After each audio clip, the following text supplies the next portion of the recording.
านกำลังรับฟังสถานีวิทยุกระจายเสียงแห่งประเทศไทยจังหวัดลำพูน FM 95 เมกะเฮิรตซ์ขอต้อนรับเข้าสู่รายการเรื่องเล่าเจ้าเกษตรเมืองลำพูน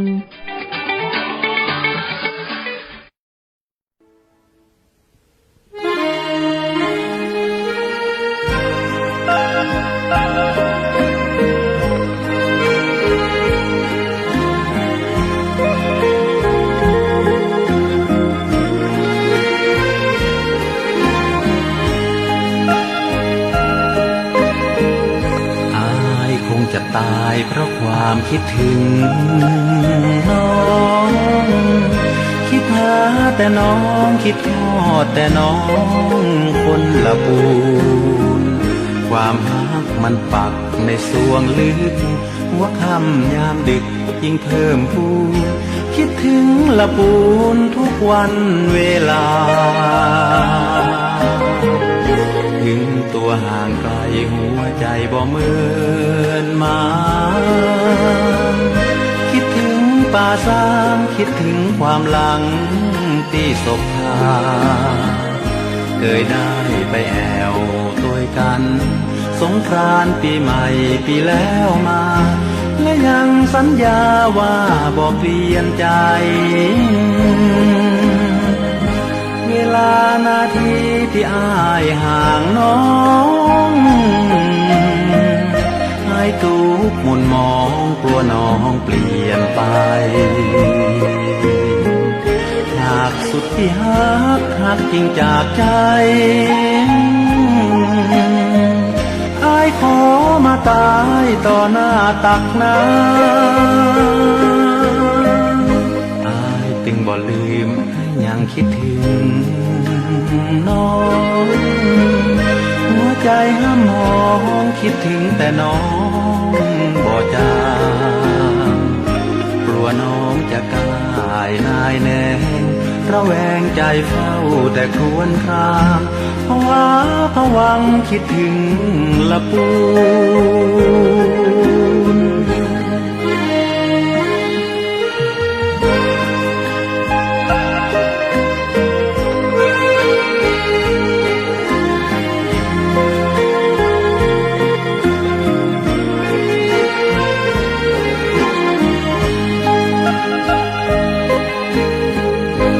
เวลานาทีที่อ้ายห่างน้องอ้ายทุกข์หม่นมองกลัวน้องเปลี่ยนไปหากสุดที่หักจริงจากใจอ้ายขอมาตายต่อหน้าตักน้ำอ้ายจึงบ่ลืมอ้ายยังคิดถึงน้องหัวใจห้ามมองคิดถึงแต่น้อง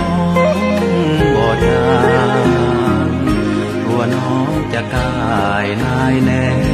ระแวงใจเฝ้าแต่ครวญครางภาวะผวังคิดถึงลำพูน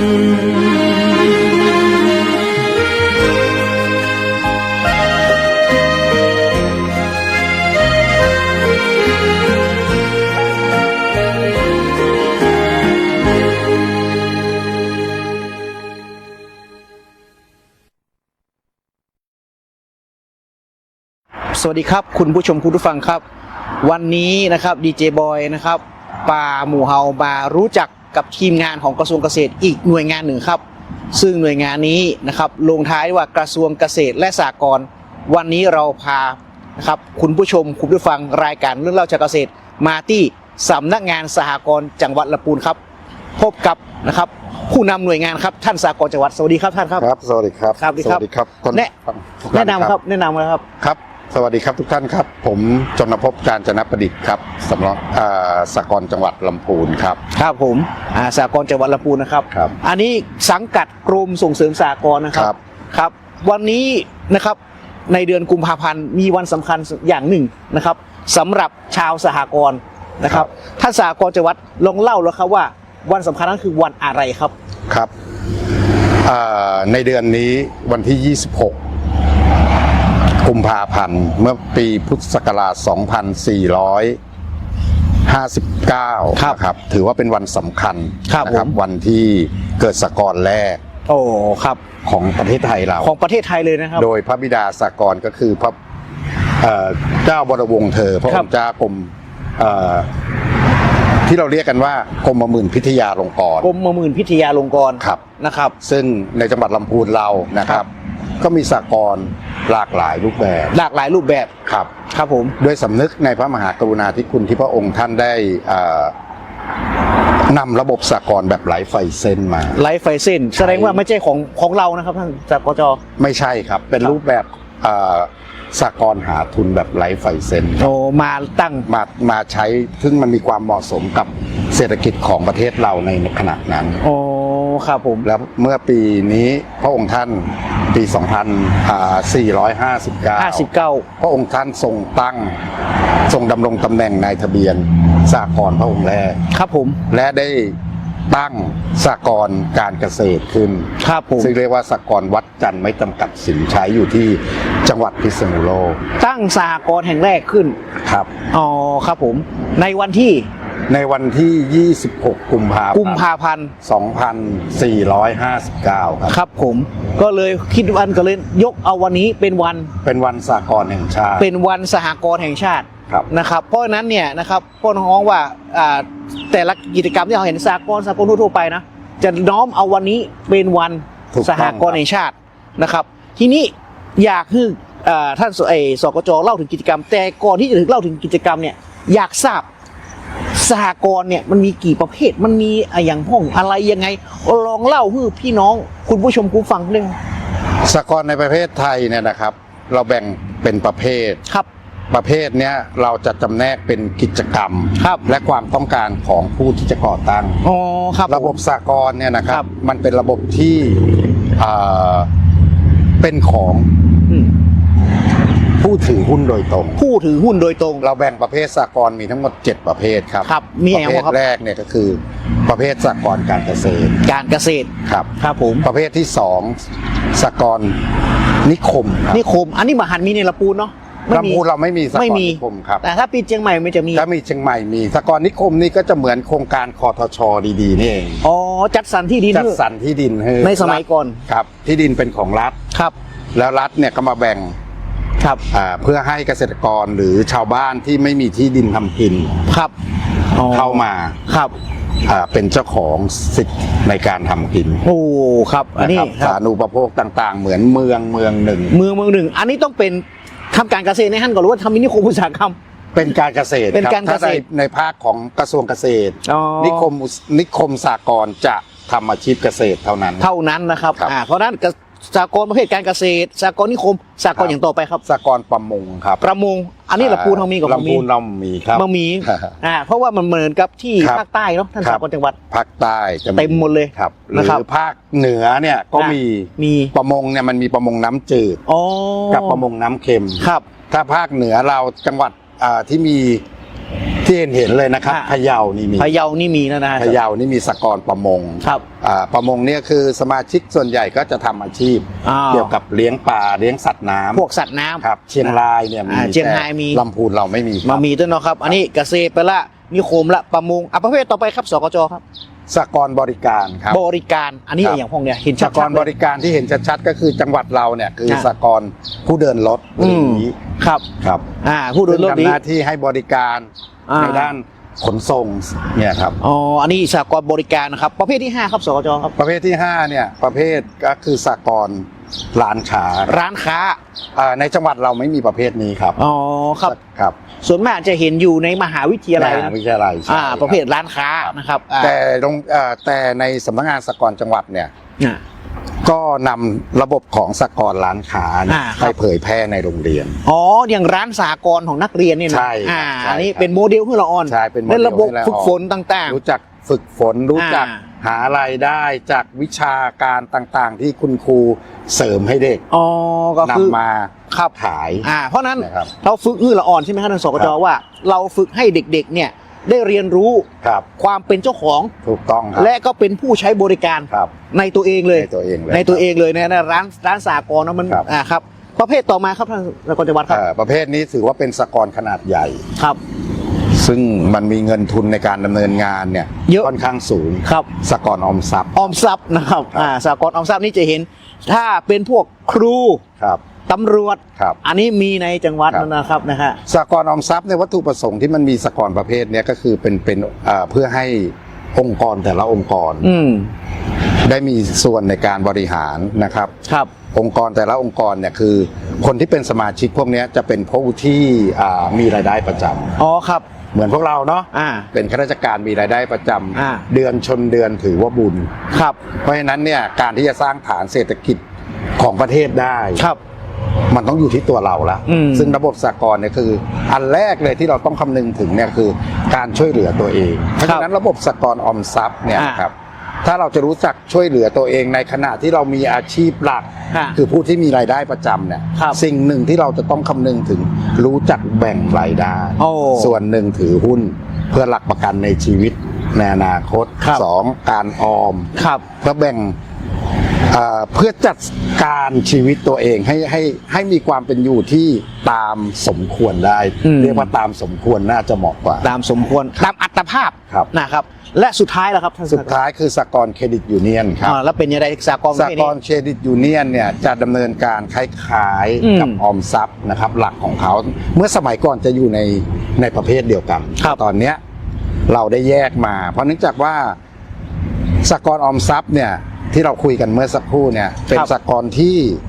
เป็นผู้ที่มีรายได้ประจำอยู่ในองค์กรนั้น ครับ แต่สหกรณ์เครดิตยูเนียนเนี่ยเป็นสหกรณ์ที่เหมือนสห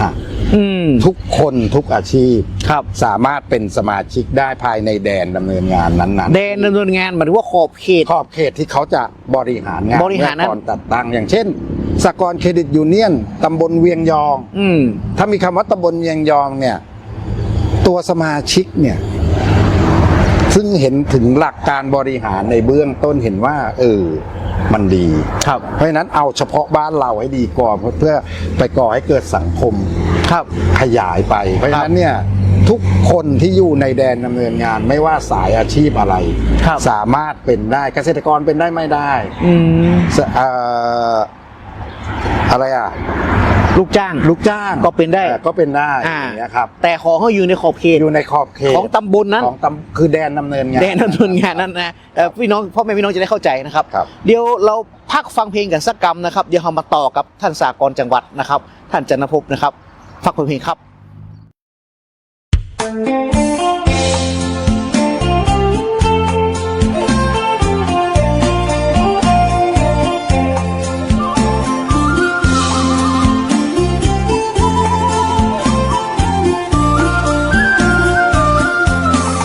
มาลำพูนได้พึ่งบุญเจ้าแม่จามเทวี กราบองค์ทรงน้ำเจดีย์พึ่งบารมีท่านศรีวิชัยครูบา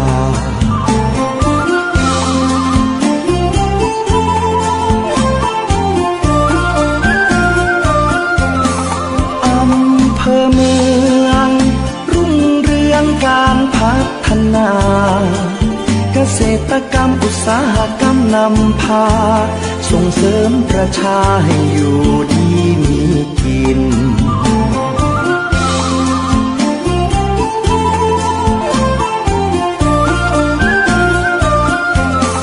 ชมป่าสางชะเง้อพลางนวลนางโสพิน ทอผ้าเมืองรุ่งเรืองอาชิน ตราบฟ้าดินไม่ลืมป่าสาง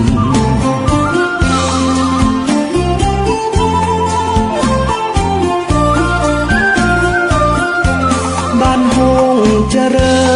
ญ เพลิดเพลินแมกไม้ริมทาง ปลูกกระเทียมกะหล่ำปลีมีสตังค์น่ารักจังหน้ามนต์คนบ้านเฮา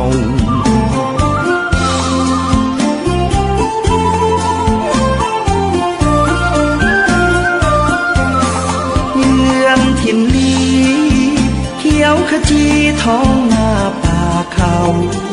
ล่องแก่งก้อยหยอกล้อสองเรา กลางลำเนาช ชมธรรมชาติงาม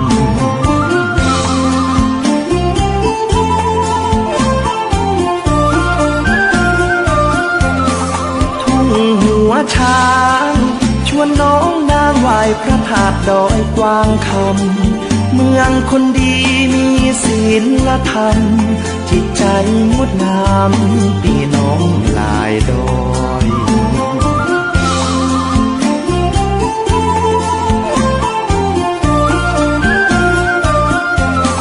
ทินแม่ทาชาวประชาฝีมือเลิศลอยหัตถกรรมงดงามบ่อน้อยเตื้องสามปอยบนดอยขุนตาล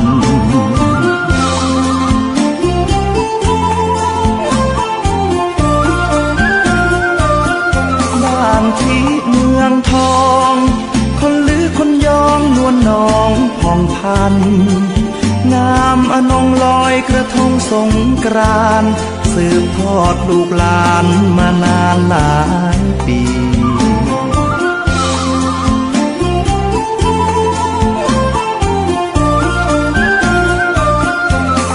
ไปบ้านเวียงได้ร่วมเรียงเที่ยวงานประเพณีร่วมขบวนแห่ไม้กำสลีน้องล่องคนใจดีเขามีเมตตา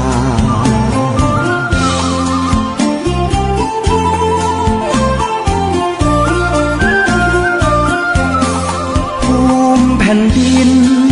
นวมินทร์มหาราชาคนลำพูนเทิดทูนศรัทธาสืบสานมาชั่วฟ้าดินถิ่นงาม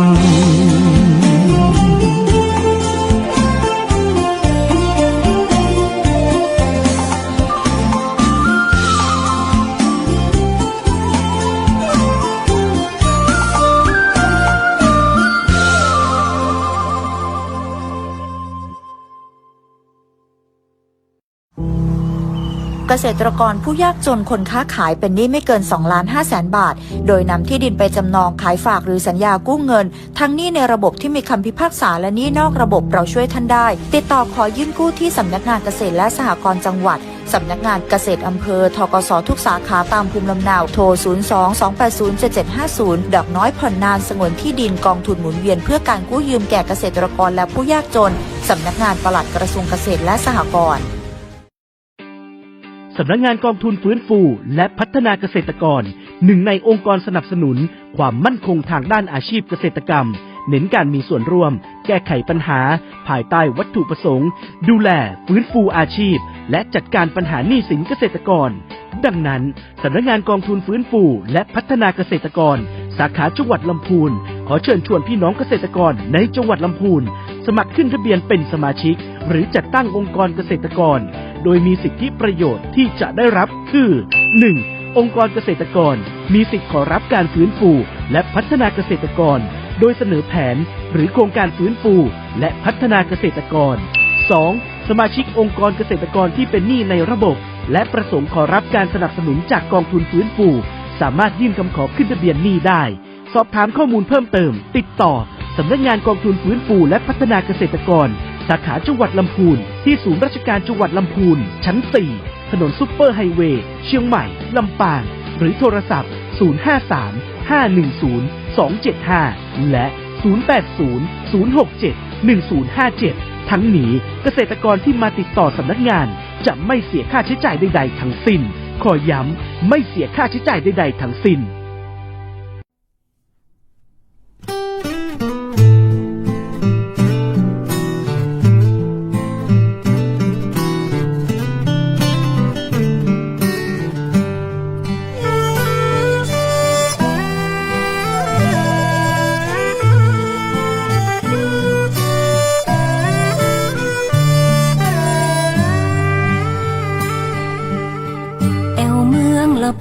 อิ่มบุญอุ่นฮักหากไผหูจักจะฮักไปจนวันตายละปูนเฮามีของดีมี กระเทียมมีลำไยคนงามหน้าใสน้ำใจบ่ดำอู่ลืออู่ยองอู่เมืองม่วนหลายเรื่องการแต่งกายเฮาก็ใส่ผ้าเมืองภูมิใจแต่นาหมู่เฮาห่วมแหงสร้างบ้านแปลงเมืองรุ่งเรืองมาเมินหนึ่งในล้านนาคือประเพณีส่งน้ำเจดีย์สิริพูนชัยงานแห่แห่หลวงงดงามยิ่งใหญ่ตาลสลากย้อมคือการร่วมใจทำบุญครั้งใดบ่เต้างานนี้อูไปบ่เสี่ยงเมื่อมาเมืองละปูนพี่น้องกู้คนมีน้ำใจไมตรีบ้านที่เมธาบ้านห้องป่าสางบ้านเวียงเมืองลีทุ่งว่าจ้างคนดีน้ำใจงดงาม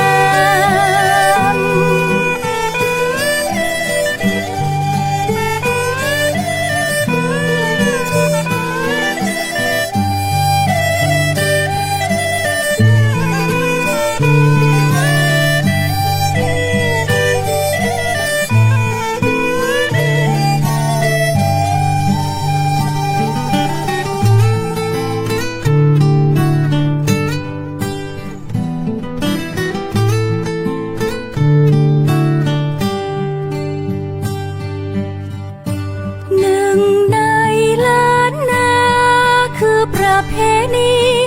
ส่งน้ำเจดีย์สิริพูนชัยงานแห่แห่หลวงงดงามยิ่งใหญ่ตาลสลากย้อมคือการร่วมใจทำบุญครั้งใดบ่เต้างานนี้อูไปบ่เสี่ยงเมื่อมาเมืองละปูนพี่น้องกู้คนมีน้ำใจไมตรีบ้านทิเมธาบ้านห้องป่าสางบ้านเวียงเมืองลีทุ่งว่าจ้างคนดีน้ำใจงดงาม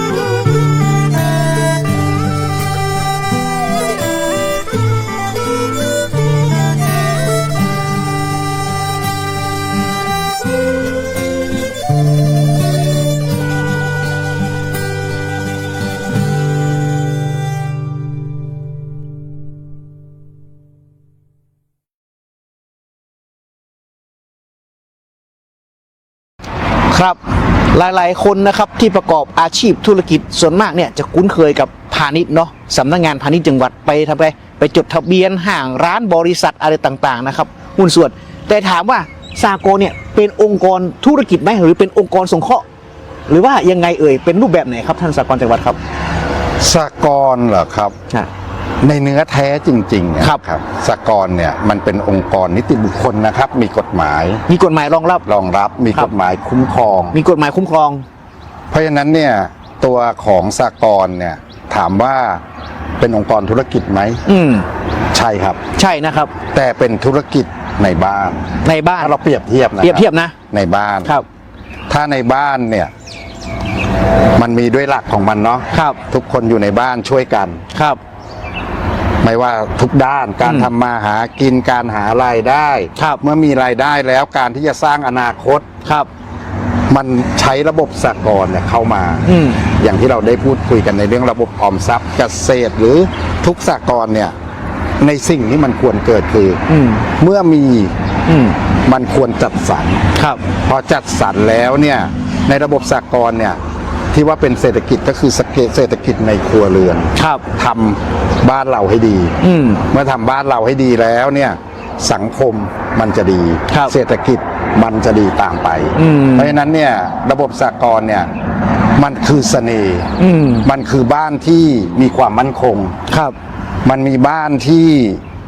มีความอบอุ่น ครับ เพราะด้วยระบบสหกรณ์เนี่ยมันคือช่วยเหลือตัวเองและช่วยเหลือซึ่งกันและกัน คนที่จะช่วยเหลือซึ่งกันและกันได้เนี่ยถ้าความสัมพันธ์ไม่ดีเนี่ยมันคือใจนะครับมันไม่ใช่เศรษฐกิจเพียว ถ้าเป็นใจเนี่ยทำอะไรมันก็สำเร็จเมื่อรวมใจ มันจะเกิดความสามัคคี ครับ นะครับผมว่าผมก็ตอบไม่ได้ตรงๆว่ามันไม่ใช่ระบบเศรษฐกิจ และโดยเฉพาะปัจจุบัน ครับ ทุกอย่างเนาะทุกอย่างมันเกิดการแข่งขัน เช่นเดียวกันครับ เทคโนโลยีมันเข้ามามีบทบาทกับชีวิต รุ่นต่อรุ่น ครับ แล้วมันจะต่อไปอีกกี่รุ่น เพราะฉะนั้นเนี่ยเราก็ต้องแข่งขันอย่างน้อยเนี่ยคนที่อยู่ในสหกรณ์สมาชิกสหกรณ์ต้องแข่งขันกับตัวเองละนะครับ หมายความว่าเป็นธุรกิจประเภทหนึ่ง ครับ สมมุติว่าผมเนี่ยอยากจะจัดตั้งสหกรณ์ขึ้นมาเนี่ยผมจะต้องเอาจำนวนคนกี่คน และมันจะต้องมีมาจดกับใครคือนายทะเบียนหรือยังไงครับท่านสหกรณ์จังหวัดครับ อันดับแรกนะครับ ถ้าทุกท่านต้องการจะจัดตั้งสหกรณ์นะครับ อย่างน้อยเนี่ยนะครับรวมตัวกันได้ รวมตัวกัน 10 คนเองครับ 10 คนเอง ครับ 10 คนเองแล้วเข้ามาหาเรา เราเข้ามาหา แล้วเราจะคุยกันในเรื่องของความเหมาะสมในเรื่องของว่ามันควรจะตั้งเป็นประเภทไหนสำหรับบุคคลที่จะรวมตัวกันไม่ต้องเมื่อก่อนนี้เราจะบอกว่า คนที่มีปัญหาเหมือนกัน แต่เดี๋ยวนี้ไม่ละครับ มาต้องเนาะ คนที่คิดว่าระบบเนี่ยสามารถที่จะทำให้ชีวิตของชุมชนของหมู่บ้านนะของตำบลนั้นของอำเภอนั้นของจังหวัดนั้นดีขึ้นครับเรามี7ประเภทเนี่ยครับเลือกลงเลยนะเราจะหาระบบที่ดีที่สุดและเหมาะสมที่สุดให้กับท่านอย่างนี้นะสกจแต่ว่าผมอยากจะตั้งร้านสหกรณ์ตำบลเวียงยองนี่เนาะผมก็พาคนมา10 คน10 คนเนี่ยผมก็มาว่ากันว่าจะมาจัดตั้งมันต้องมากกว่านั้นก็ได้ใช่ไหมฮะได้ครับได้ครับได้นะครับคืออย่างน้อยคณะผู้จัดตั้งเพื่อให้คณะผู้จัดตั้งเนี่ยมีความเข้าใจมีความเข้าใจก่อน2เมื่อมีความเข้าใจแล้วเราก็สามารถที่จะไปทำความเข้าใจกับชุมชนได้ครับเช่นกันครับเพราะนั้นเนี่ยถ้าพี่น้องฟังอยู่เนาะหลายคนหลายท่านเนี่ยอยากจะทำธุรกิจอย่างหนึ่งนะครับสหกรณ์คือคำตอบอย่างหนึ่งที่จะสร้างพลังให้กับเราเองตัวเราเองชุมชนเราเองใช่ครับนะครับเพราะนั้นเป็นแนวทางเป็นพระดำริของกรมหมื่นพิทยาลงกรณ์นะครับซึ่งวันที่26นะท่านสหกรณ์จังหวัดวันสหกรณ์แห่งชาติทางสำนักงานสหกรณ์จังหวัดมีอะไรมีกิจกรรมอะไรบ้างคือตั้งแต่พศ 2566ที่ผ่านมาขบวนการสหกรณ์ในจังหวัดลำพูนเราเนาะก็ร่วมแรงร่วมใจกันก่อสร้างพระบรมอนุสาวรีย์พระบิดาเราคือพระบิดาสหกรณ์ตั้งแต่นั้นมาวันที่26กุมภาเราถือว่าเป็นวันสหกรณ์แห่งชาติซึ่งชาวลำพูนเรานะครับก็รำลึกถึงพระมหากรุณาธิคุณของพระองค์ท่านที่ได้ทรงก่อตั้งระบบสหกรณ์ซึ่งในจังหวัดลำพูนเราเนี่ยมีสหกรณ์อยู่ปัจจุบันนะครับอยู่ที่58สหกรณ์58สหกรณ์กับ6ประเภทสหกรณ์6ประเภทใช่5ประเภทครับ5ประเภทสหกรณ์ในจังหวัดลำพูนเราไม่มีสหกรณ์ร้านค้ากับประมง2อันนอกนั้นมีหมดครับซึ่ง5สหกรณ์เนี่ยนะครับ5ประเภทของสหกรณ์กับ58องค์กรที่เป็นสหกรณ์ของเราทั้งออมทรัพย์เนาะเกษตรเครดิตยูเนียนเนี่ยบริการเนี่ยขับเคลื่อนเศรษฐกิจในจังหวัดลำพูนปีหนึ่งประมาณ 24,000 ล้านบาท 24,000 ล้านนะคุณผู้ชมคุณผู้ฟังเนี่ยไม่ใช่ว่ามันเพราะฉะนั้นเนี่ยวันนี้ก็เป็นวันหนึ่งที่กว่าจะมีวันนี้ได้พูดกันถึงถ้าไม่มีพระองค์ท่านนำระบบสหกรณ์เข้ามาในประเทศไทยไม่มีพี่น้องๆของสหกรณ์ในจังหวัดลำพูนเราเนี่ยอายุมากสุดถึงถ้าผมจำไม่ผิดนะครับถึง57-58 ปี57-58 ปีจากการก่อตั้งในจังหวัดลำพูนเราที่เริ่มนะครับเริ่มระบบมาเนี่ยด้วยความที่ระบบมันจะต้องมีการลองผิดลองถูกบ้างก็จะมีการขยายเผยแพร่เพราะว่าเมื่อระบบที่ดีมันก็จะเผยแพร่มาจังหวัดลำพูนเราเนี่ยเพราะฉะนั้นเนี่ยชาวจังหวัดลำพูนที่เป็นชาวสหกรณ์และกลุ่มเกษตรกรด้วยนะครับเราก็จะมาทำกิจกรรมร่วมกันมีอะไรบ้างกิจกรรมแรกเลยเนี่ยคนไทยเนาะคุณบอยเพราะว่า เราก็จะนึกถึงบรรพบุรุษ ครับ สถานที่แห่งนี้ ฮะ แม้กระทั่งเงินและแรงใจองค์ความรู้ที่ทำให้เรามีวันนี้ได้มันก็ล้วนมาจากปู่ย่าตายายเนาะ ครับ กิจกรรมแรกที่เราจะทำกันเป็นประจำทุกปี ตั้งแต่ปี66ครับผม แล้วผมมาเป็นสหกรณ์จังหวัดที่ลำพูนเนี่ยปี68ครับ เราทำทุกปีครับคือเช้าเนี่ยเราจะนิมนต์พระสงฆ์นะครับ นิมนต์พระสงฆ์ มาใส่บาตร ครับผม ตักบาตรข้าวสารอาหารแห้ง อ่า แล้วพระองค์ท่านก็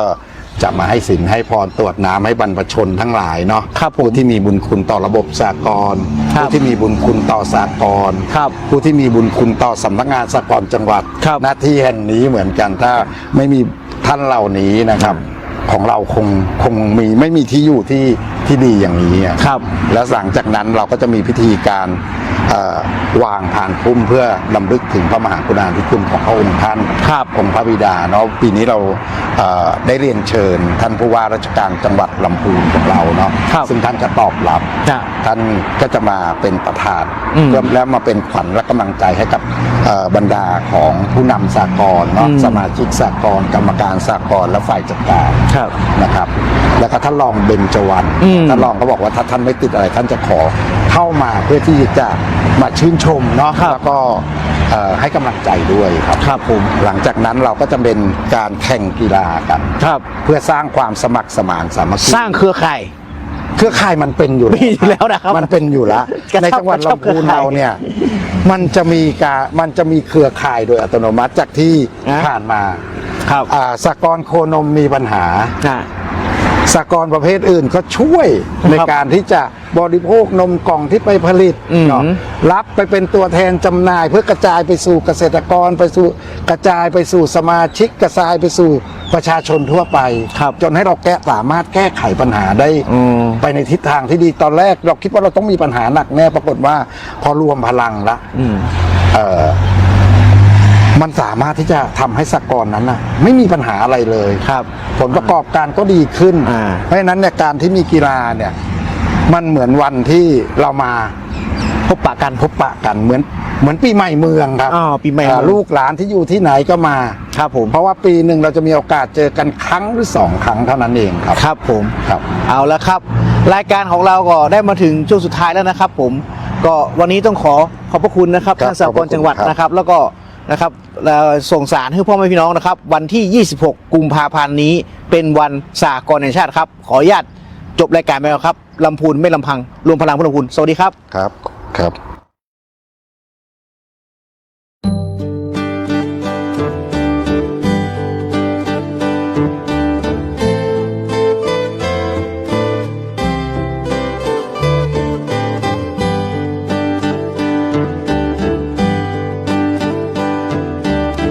ตัวอ้ายคนนี้เป็นบ่าวละปู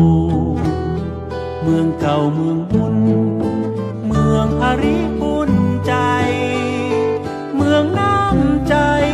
เมืองลำใหญ่ สายน้ำพวงโอบไหล ไปจูสายน้ำปิงอูยองบ่จางแต่อูแกว่น ยังบ่มีแฟน มาควงแขนแอบยิง จะเย็ดจะได้กลายไปลงพักน้องหญิง สาวลุ่มหน้าแม่ปิง แม่ยิงสาวเวียงเจียงใหม่ทันใจอายคนนี้ที่มีฮักแต่บ่เคยพันแปรไปฮักสาวคนใด ฮักแต่น้องพอจองเป็นเจ้าของใจ บ่าวเมืองลำใหญ่อยากให้เคียงคู่คนดีมาใจผู้แซวแอวม่วนมาได้บ่เคยใจง่ายคือหายนายนี้ ลูกเจ้าแม่จางมาเตวีคนนี้ ขอถามน้องนางสักทีอายปอจะมีสิทธิ์ไหม ม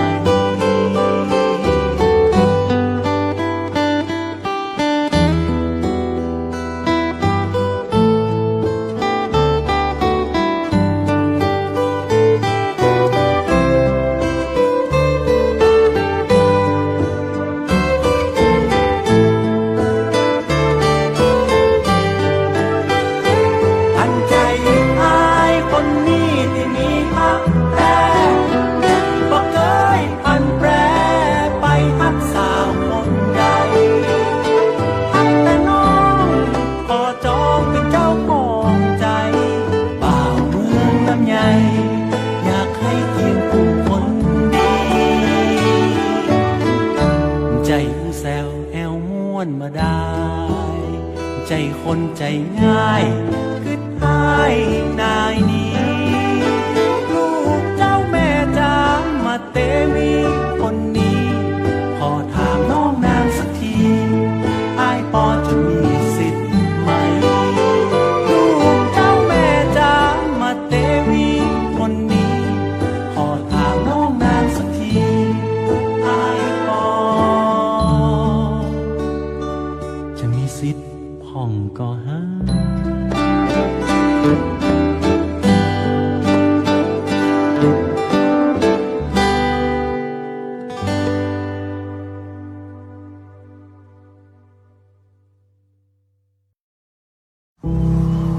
เกษตรกรผู้ยากจนคนค้าขายเป็นหนี้ไม่เกิน 2,500,000 บาท โดยนำที่ดินไปจำนองขายฝากหรือสัญญากู้เงิน ทั้งหนี้ในระบบที่มีคำพิพากษาและหนี้นอกระบบเราช่วยท่านได้ ติดต่อขอยื่นกู้ที่สำนักงานเกษตรและสหกรณ์จังหวัด สำนักงานเกษตรอำเภอ ธกส.ทุกสาขาตามภูมิลำเนา โทร 02-280-7750 ดอกน้อยผ่อนนานสงวนที่ดินกองทุนหมุนเวียนเพื่อการกู้ยืมแก่เกษตรกรและผู้ยากจน สำนักงานปลัดกระทรวงเกษตรและสหกรณ์ โอ้เป็นอย่างหน้ายังมาหน้ามองซอกตอก เฮ้ยก็จะบ่ฮื้อเครียดได้จะใดละปีก็เรื่องหนี้เรื่องสินกวนใจหาตั้งออกก็บ่ได้นี่กะ นี่หรอก็ยังบ่ลองไปปรึกษาสำนักงานกองทุนฟื้นฟูและพัฒนาเกษตรกรดูล่ะน้องได้ขึ้นทะเบียนเป็นสมาชิกกองทุนฟื้นฟูและพัฒนาเกษตรกรแล้วยัง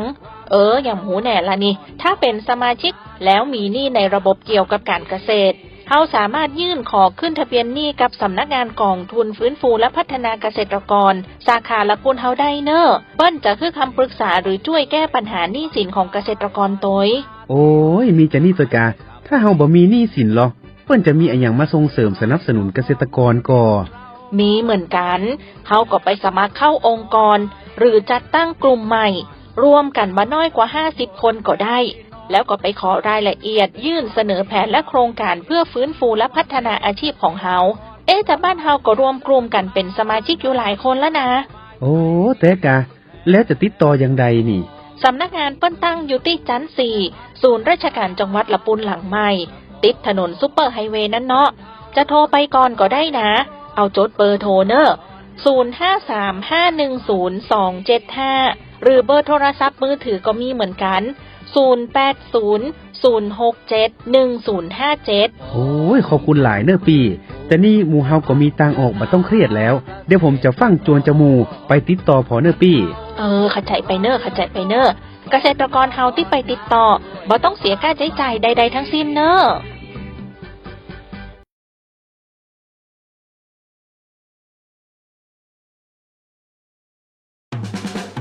สาระน่ารู้ดีๆกับศูนย์ขยายพันธุ์พืชสวัสดีค่ะพี่น้องเกษตรกรและผู้ฟังทุกท่านขอต้อนรับเข้าสู่ช่วงสาระน่ารู้ดีๆกับศูนย์ขยายพันธุ์พืชช่วงเวลาที่จะนำความรู้ดีๆด้านการขยายพันธุ์พืชมาฝากกันแบบเข้าใจง่ายใช้ได้จริงวันนี้เราขอพาทุกท่านมาพูดถึงเรื่องใกล้ตัวเกษตรกรหลายบ้านโดยเฉพาะคนที่ปลูกพริกนั่นก็คือเทคนิคการเพาะกล้าพริกขี้หนูด้วยเมล็ดสดกันค่ะหลายท่านอาจสงสัยว่าเมล็ดสดคืออะไรและเพาะได้จริงไหมคำตอบคือเพาะได้จริงและถ้าทำถูกวิธีจะงอกเร็วแข็งแรงและประหยัดต้นทุนอีกด้วยค่ะเริ่มจากข้อแรกเลยค่ะการเลือกผลพริกสำหรับทำเมล็ดสดควรเลือกพริกขี้หนูที่สุกแก่สีแดงสดมาจากต้นที่แข็งแรงไม่เป็นโรคไม่ควรใช้พริกอ่อนหรือพริกที่เริ่มเน่าเมื่อได้ผลพริกที่เหมาะสมแล้วให้ผ่าผลพริกออกนำเมล็ดที่อยู่ภายในมาใช้โดยไม่ต้องตากแห้งนี่แหละค่ะที่เรียกว่าเมล็ดสดขั้นตอนต่อไปคือการเพาะ 1. เตรียมวัสดุเพาะเช่นดินร่วนผสมกลาบดำหรือดินเพาะกล้าสำเร็จรูป 2. ใส่วัสดุเพาะลงในถาดเพาะหรือถุงดำเล็ก 3. วางเมล็ดสดลงไปหลุมละ 1-2 เมล็ด 4. กลบด้วยดินบางๆแล้วรดน้ำให้ชุ่มแต่ไม่แฉะจากนั้นวางถาดเพาะไว้ในที่ร่มโปร่งอากาศถ่ายเทดีประมาณ 5-7 วันเมล็ดจะเริ่มงอกและใช้เวลาประมาณ 20-25 วัน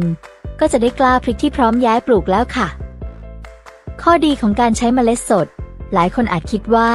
เมล็ดแห้งดีกว่าแต่จริงๆแล้วเมล็ดสดมีข้อดีหลายอย่างเช่นอัตราการงอกสูงต้นกล้าแข็งแรงต้นจะโตสม่ำเสมอประหยัดเวลาไม่ต้องรอเมล็ดแห้งเหมาะสำหรับเกษตรกรที่ต้องการเพาะใช้เองในครัวเรือนหรือแปลงเล็กๆความรู้เหล่านี้เป็นส่วนหนึ่งของงานด้านการขยายพันธุ์พืชที่ศูนย์ขยายพันธุ์พืชที่ 8 จังหวัดลำพูนภายใต้กรมส่งเสริมการเกษตรมุ่งถ่ายทอดให้เกษตรกรสามารถนำไปใช้ได้จริงลดต้นทุนและเพิ่มคุณภาพผลผลิตอย่างยั่งยืนค่ะและนี่ก็คือเทคนิคง่ายๆกับการเพาะกล้าพริกขี้หนูด้วยเมล็ดสดที่พี่น้องเกษตรกรสามารถนำไปลองทำได้ทันทีสำหรับวันนี้เวลาของช่วงสาระน่ารู้ดีๆกับศูนย์ขยายพันธุ์พืชหมดลงแล้วครั้งหน้าเราจะมีเรื่องดีๆด้านการเกษตรอะไรมาฝากอย่าลืมติดตามรับฟังกันค่ะพืชพันธุ์ดีต้องที่ศูนย์ขยายพันธุ์พืชกรมส่งเสริมการเกษตร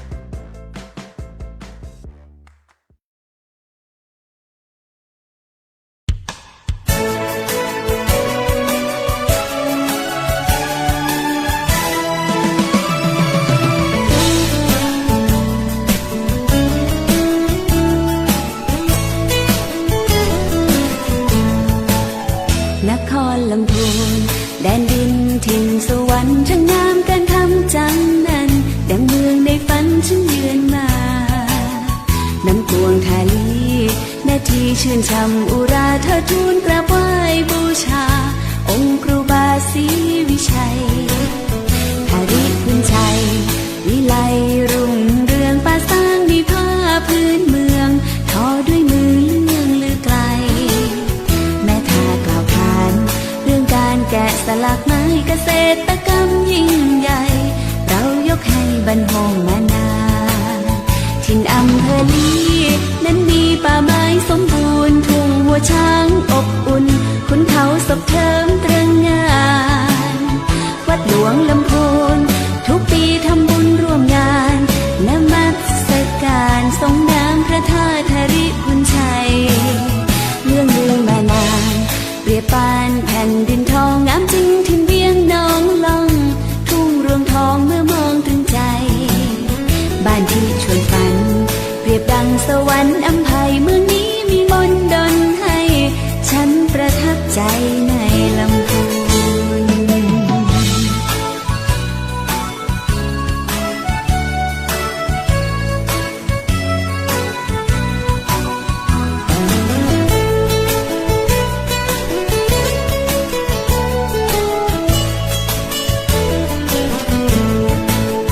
ถิ่นอำเภอลีนั้นมีป่าไม้สมบูรณ์ทุ่งหัวช้างอบอุ่นขุนเขาศพเทิมตรึงงานวัดหลวงลำพูนทุกปีทำบุญร่วมงานนมัสการทรงน้ำพระธาตุธาริพุนชัยเรื่องลือมานานเปรียบปานแผ่นดินทองงามจริงถิ่นเวียงน้องล่องทุ่งรวงทองเมื่อมองถึงใจบ้านที่ชวนฝันเปรียบดังสวรรค์อำไพเมืองนี้มีมนต์ดลให้ฉันประทับใจ